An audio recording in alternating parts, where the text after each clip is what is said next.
우리에게 주신 하나님의 말씀은 고린도전서 9장 16절에서 17절의 말씀입니다. 신약성서 273면입니다.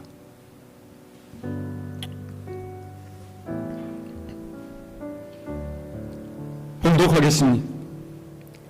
내가 복음을 전할지라도 자랑할 것이 없으면 내가 부득불 할 일임이라. 만일 복음을 전하지 아니하면 내게 화가 있을 것이로다. 내가 내 자의로 이것을 행하면 상을 얻으려니와 내가 자의로 아니한다 할지라도 나는 사명을 받았노라. 아멘.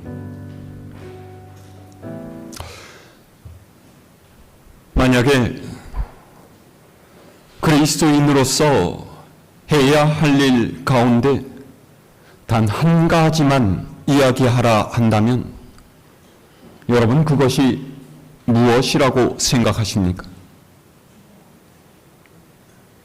어떤 분은 하나님을 예배하는 것이다 라고 하실 것이고, 또 어떤 분은 말씀대로 사는 것이라고 할 것입니다. 어떤 분은 주님을 사랑하는 것이라 할 것이고, 또 어떤 분은 이웃 사랑을 실천하는 것이다 라고 하시겠죠. 모두가 다 틀리지 않은 이야기입니다. 그런데 저는 무엇보다 그리스도인이 힘써야 할 것 한 가지가 있다면 그것은 바로 전도라는 생각을 합니다. 어째서일까요?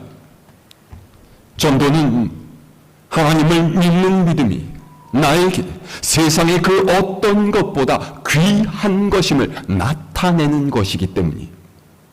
예수님께서 나를 살리신 구세주시라는 것을 밝히 드러내는 일이고요.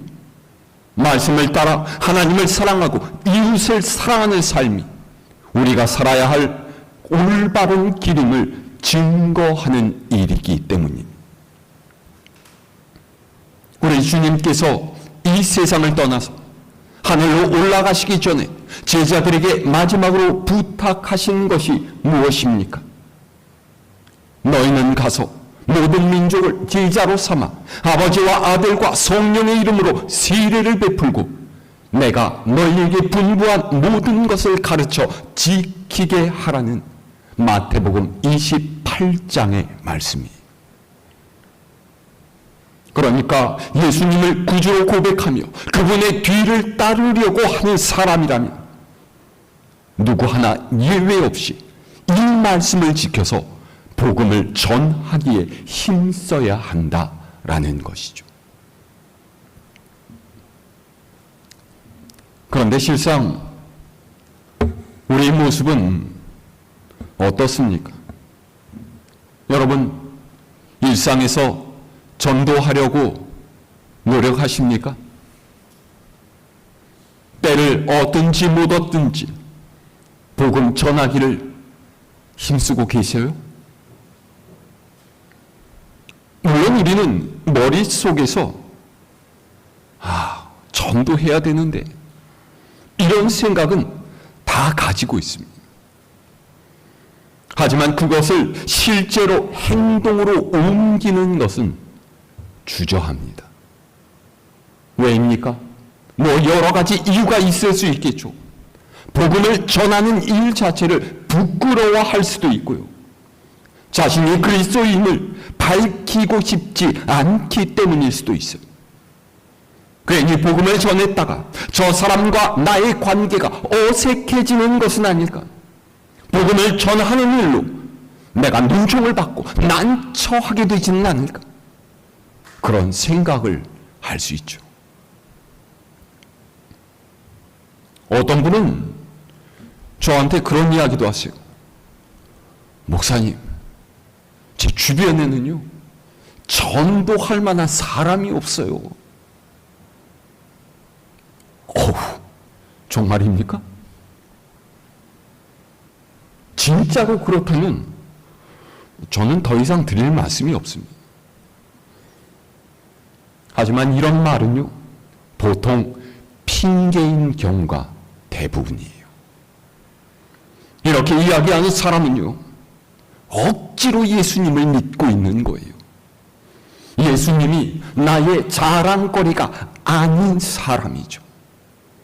저는요, 자기 자녀를 자랑하지 않는 부모를 한 명도 본 적이 없습니다.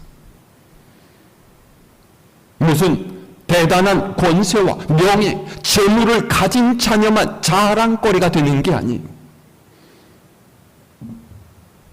목사님, 우리 봉파리는요, 그래도 마음은 착해요. 우리 삼식이는요, 다른 것은 몰라도 책임감 하나는 뛰어납니다. 우리 말숙이는요, 애가 싹싹하고 부지런해요. 그 자녀가 딱히 내세울 것이 없다고 해도요, 부모는 어떤 것을 들어서라도 자기의 자녀를 자랑하고자 합니다. 왜요? 왜 그렇습니까? 자녀를 사랑하기 때문이잖아요. 마찬가지예요. 우리가 주님을 진실로 사랑한다면 그 주님을 자랑하고 그 주님을 전하는 것이 마땅합니다. 내게 베푸신 주님의 사랑을 알고 그 은혜에 감격하는 사람이라면 그 사람은 언제 어디서든 주님을 전하기를 힘쓸 거예요. 주님을 만나고 삶이 변화된 사람이라면 내가 만난 그 주님에 대해서 말하지 않고서는 견디지를 못합니다. 그래서 전도는 주님을 향한 나의 사랑 고백이죠. 우리 믿음의 증거인 거예요. 오늘 말씀은 고린도 교회에 전하는 사도 바울의 편지 중에 한 구절인데요. 자, 오늘 16절 말씀 우리 다시 함께 읽어볼까요? 시작! 내가 복음을 전할지라도 자랑할 것이 없으면 내가 부득불할 일입니다. 만일 복음을 전하지 아니하면 내게 화가 있을 것이로다. 아멘. 바울은 가장 먼저 자랑할 것이 없다라고 했어요. 이 말은 예수님을 자랑하지 않겠다라는 말이 아닙니다. 자신이 복음을 전하는 사도로 부름받은 것을 자랑하지 않겠다라는 것이죠. 왜냐하면 그는 자신의 삶이 하나님의 은혜로 이루어진 것임을 누구보다 절절히 느끼는 사람이었기 때문이에요. 우리가 알다시피 바울은 그리스도인들을 핍박하는 일에 앞장섰던 사람이었습니다. 율법에 매여서 사람들을 정죄하며 교회를 탄압하고 주님께로 사람들이 나오는 것을 극렬하게 가로막았던 사람이었죠. 하나님 편에서 보자면요, 그야말로 사탄의 앞잡이였다고 해도 과언이 아닌 그런 인생을 살았어요. 바울이 스스로를 가리켜서 나는 죄인 중에 괴수였다라고 말하지 않았습니까? 그런데 그런 그를 주님께서 부르셨어요. 그를 거꾸로 들이시고 도리어 이방인에게 복음을 전하는 사도로 삼으셨죠. 바울은요, 이 은혜를 평생 잊지 않았어요. 여러분, 은혜가 무엇입니까? 은혜는 받을 자격이 없는 이에게 값없이 주시는 하나님의 선물이에요. 그러니 은혜를 받은 자가 그 은혜를 전한다고 해서 스스로를 지켜 세울 일이 뭐가 있겠습니까? 그래서 바울이 뭐라고 말하고 있어요?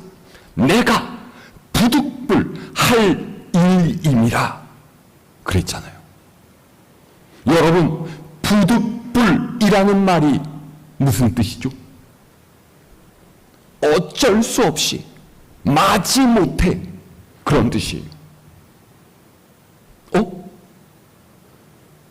이게 무슨 소리입니까? 그러니까 바울은 사실 복음을 전하고 싶지 않지만은 어쩔 수 없이 전하고 있다, 뭐 이런 뜻이에요? 그런 것이 아니에요. 이 말은 그가 예수 그리스도의 사랑에 붙들렸다라는 거예요. 벗어날 수 없는 주님의 사랑이 그를 포로로 만들어 버렸다라는 것이죠.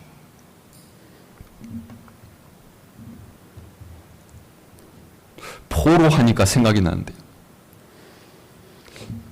트로트 가요 중에요, 사랑의 밧줄이라는 곡이 있습니다. 아셔요? 이 노래 부른 가수 이름이 김동희입니다. 깜짝 놀랐어요. 가사가 이렇더라고요. 밧줄로 꽁꽁, 밧줄로 꽁꽁 단단히 묶어라.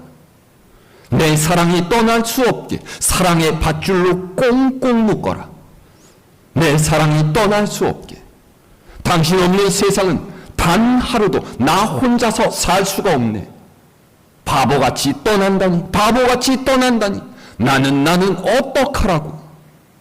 밧줄로 꽁꽁, 밧줄로 꽁꽁 단단히 묶어라. 내 사랑이 떠날 수 없게. 이야, 가사가 무시무시하더라고요. 아니, 얼마나 사랑하면은 밧줄로 꽁꽁 묶어서라도 떠나지 못하게 하겠답니까? 그런데 진짜로 이렇게 주님의 사랑에 바울이 꽁꽁 묶인 거예요. 주님의 사랑에 매인 사람은요, 마음 깊은 곳에서 복음을 전해야 하겠다라는 거룩한 사명이 솟아납니다. 외부의 강압 때문이 아니라 내부에서 솟아나는 생명의 압력을 받는 것이죠. 마치 봄이 오면 온 땅이 녹고 그 틈으로 새싹이 돋아나듯이 주님의 사랑에 사로잡힌 사람은 복음을 전하려고 입술이 열리고 발길이 움직이고 그 삶의 방향이 바뀌어져요. 여러분, 그 다음 말씀 보세요. 바울은요, 만일 복음을 전하지 않는다면 내게 화가 있을 것이다 라고 말하고 있어요. 여기서 말하는 화란 우리 삶에 문제가 생기고 사고를 당하는 뭐 그런 종류의 것을 말하는 것이 아닙니다. 우리를 복음의 전달자로 부르신 주님을 외면하고 살아갈 때 생기는 영적인 비극을 뜻하고 있죠. 고여있는 연못은 썩지만은 흐르는 겨울은 썩지 않는 것처럼 하나님께서 우리에게 주신 은혜는 고여있으면 안 돼요. 은혜는 항상 흘러가야만 합니다. 막힌 생명은 썩고 흐르는 생명은 살려요. 그러니까 복음을 전하지 않으면 내가 화를 당할 것이라는 바울의 말은요, 복음이 주는 생명의 흐름을 거스르는 삶은 결국 자기 자신을 병들게 하고 하나님의 은혜로부터 점점 멀어지게 한다라는 경고이기도 합니다.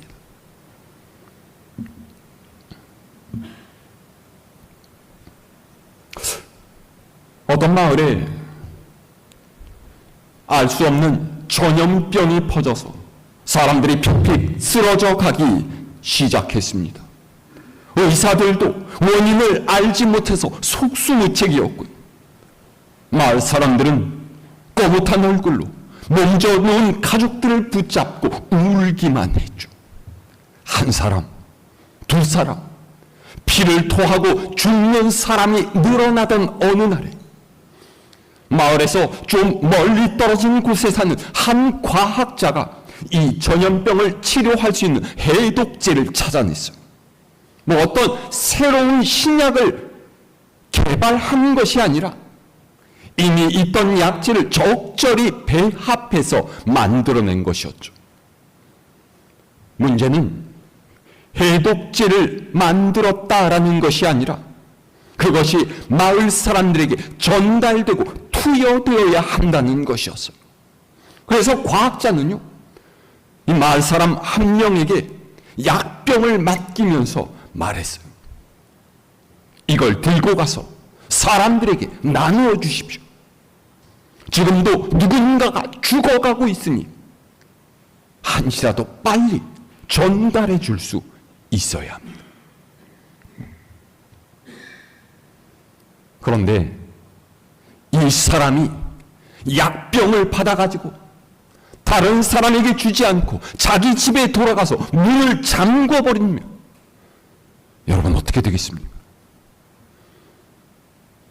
그 사람은 자신과 가족들만은 안전할 것이라고 생각하겠지만요, 결과적으로 그는 다른 사람을 죽이는 일을 하는 거예요.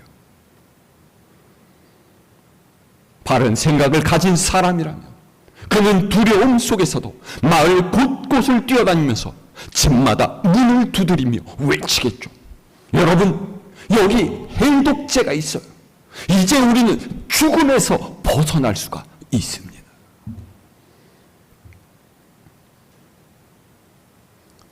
여러분, 제가 이 이야기를 하는 이유를 아시겠죠? 복음은 해독제보다 더한 죄와 사망에서 우리를 살려내시는 하나님의 생명이에요. 복음은 우리를 자유롭게 하고 우리로 영생의 길을 가게 합니다. 우리는 모두 그 복음 때문에 살아난 사람들이지 않습니까? 그러면 이제 우리가 그 복음으로 다른 사람을 살리고 세우는 일을 해야만 해요. 자, 우리 오늘 17절의 말씀 함께 읽어볼까요? 시작! 내가 내 자의로 이것을 행하면 상을 얻으려니와 내가 자의로 아니한다 할지라도 나는 사명을 받았노라. 아멘. 바울은 복음을 전하는 이 일을 내 뜻대로 하면 상을 받겠지만 그렇게 아니한다 해도 나에게는 사명이 있다라고 했어요. 다시 말해서 복음을 전하는 일은 내가 원해서 하는 일일 뿐만 아니라 하나님께서 맡겨주신 일이다라는 것이죠. 여러분, 제가 그리스도인의 정체성에 대해서 여러 번 말씀드리지 않았습니까?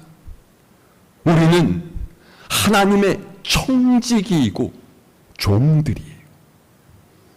주인의 뜻을 따라서 주인의 명령대로 해야만 하는 의무와 책임이 있죠. 결과는요, 우리의 책임이 아닙니다. 다만 우리는 말씀하신 대로 행해야 할 뿐인 거예요. 여러분, 전도도 그렇습니다. 우리가 복음을 전할 때요, 내가 저 사람의 마음을 바꾸어 놓겠다 이렇게 생각하고 행할 것이 아니에요. 다만 하나님께서 말씀을 통해 역사하시도록 우리의 입술을 내어드리고 우리의 손과 발을 내어드릴 뿐인 것이죠. 그렇게 복음을 전하는 일은요, 그를 주님께로 인도하고 생명을 살리는 일에만 그치지 않습니다. 복음은 한 사람의 영혼을 살릴 뿐만 아니라 공동체를 세워요. 여러분, 우리 교회가 어떻게 이루어졌습니까? 제가 군산이 처음 와서 권사님들하고 봉고차를 타고 가다가 문화동쯤을 지날 때 어느 권사님이 2층 집 한 구석을 가리키면서 저기서부터 우리 교회가 시작되었다, 그런 말씀을 하시더라고요. 지금도 그곳은 어떤 교회가 들어와 있어요. 여러분, 교회가 맨 처음 시작할 때 계신 분들 이 자리에 많지 않으십니까? 복음을 먼저 들으니까 여러분 중에 한 사람에게 전하고, 그렇게 전도된 이가 또 다른 사람에게 전해서 지금 우리가 함께 여기서 예배를 드리고 있는 것 아닙니까? 복음을 전하는 일은 주의 몸된 교회를 세우는 일이에요. 엄청나게 크고 대단한 능력이나 재능이 필요한 것이 아니에요. 내 곁에 있는 한 사람을 만나고 그를 위해서 기도하고 그를 사랑으로 돌보며 생명의 복음을 전하는 관심과 노력이 필요한 거죠.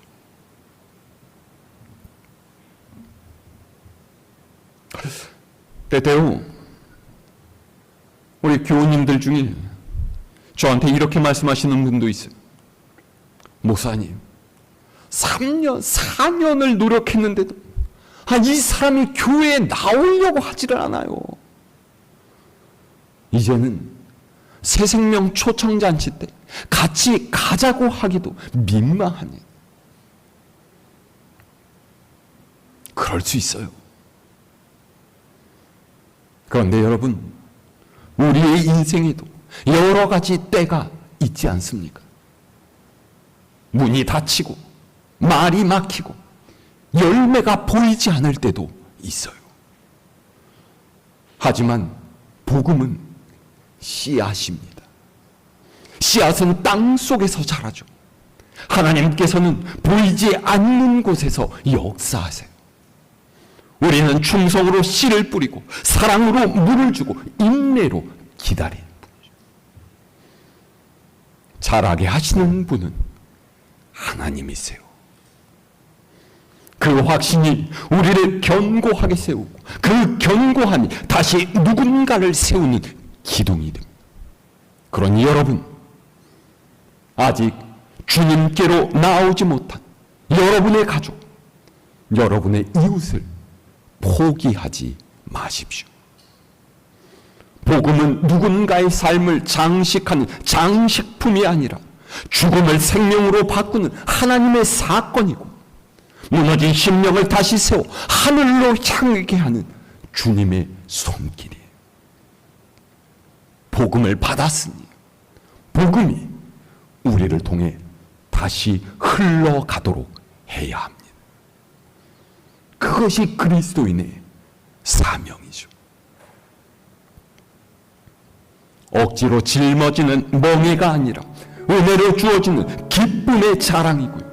하나님께서 친히 책임지시는 놀라운 역사를 체험하는 기회이고요. 빛나는 하늘의 면류관으로 향하는 영광의 길이 바로 복음을 전하는 이 일이라는 것, 여러분 잊지 마시기를 바랍니다. 이 한 주간도 주께서 내게 맡기신 사명을 감사함으로 받아 안고 생명을 살리고 세우는 거룩한 주님의 일꾼으로 살아가는 여러분 모두가 될 수 있기를 우리 주님의 이름으로 축원합니다.